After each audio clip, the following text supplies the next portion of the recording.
Habari ya saizi mabibi na mabwana, karibu tena kwenye chaneli yetu ya Afya Class. Leo tena ni siku nyingine, tumeachilia video nyingine kwa ajili yako. Lengo ni lile lile, kupeana ushauri, elimu na msaada wa tiba endapo tatizo lako linahitaji tiba. Lakini kabla ya kuendelea na video na mada hii ya leo, please bonyeza subscribe button ambayo inapatikana chini ya video hii ili uendelee kupata video na makala za staili hii kila tunapozitoa. Leo tunazungumzia tatizo la mgongo wazi kwa watoto. Tatizo hili linasababishwa na nini? Dalili zake ni zipi? Na tiba yake ni nini?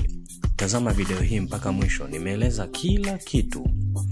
Tatizo la mgongo wazi au kwa kitaalamu spina bifida ni hali ambayo mtoto anazaliwa nayo huku sehemu ya uti wa mgongo ikiwa wazi kutokana na mifupa au pingili za uti wa mgongo kutokufunga vizuri. Uti wa mgongo hutengenezwa mara tu baada ya mimba kutungwa.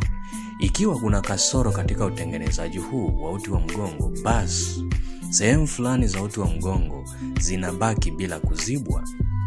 Sasa tuangalie sababu mbalimbali ambazo zinasababisha tatizo hili kwa watoto.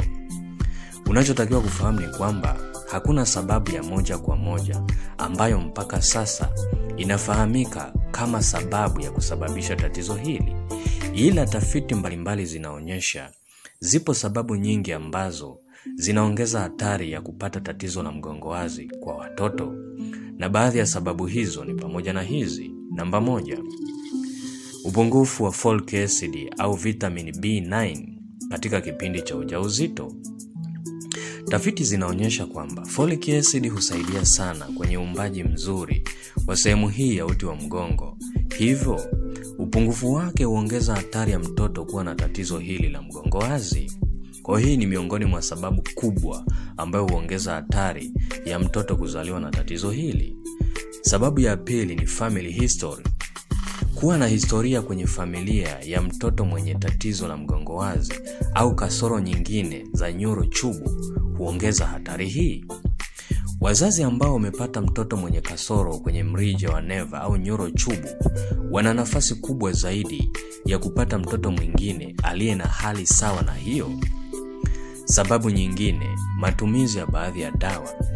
Matumizi ya baadhi ya dawa kama vile valproic acid wakati wa ujauzito kumehusishwa na ongezeko la hatari ya kupata tatizo la mgongo wazi. Ndiyo maana mama mjamzito anashauriwa kutokutumia dawa zozote pasipo maelekezo kutoka kwa wataalamu wa afya. Sababu nyingine ni kuwa na ugonjwa wa kisukari au diabetes.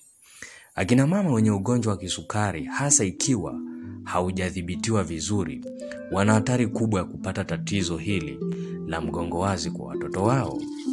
Sababu nyingine ambayo huongeza hatari ya tatizo hili ni kuwa na tatizo la unene kupita kiasi au obesity.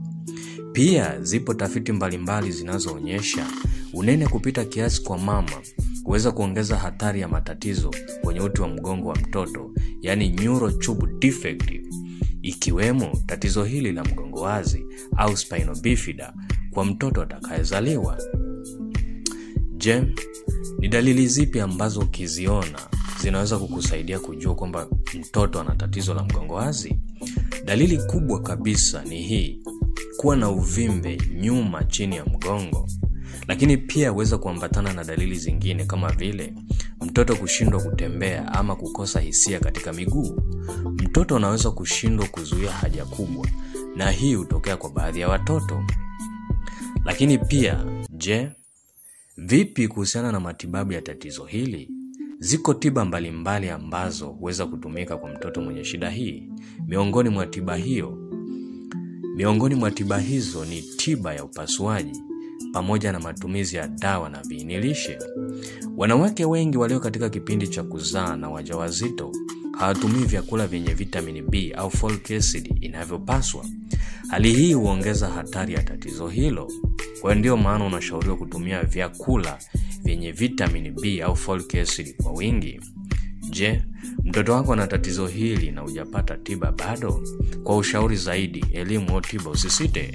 Tunaweza kuwasiliana hapa ndani ya Afya Class kupitia kwenye namba ambazo zinapita kwenye screen yako, nasi tutakusaidia na tatizo lako litaisha kabisa. Asante.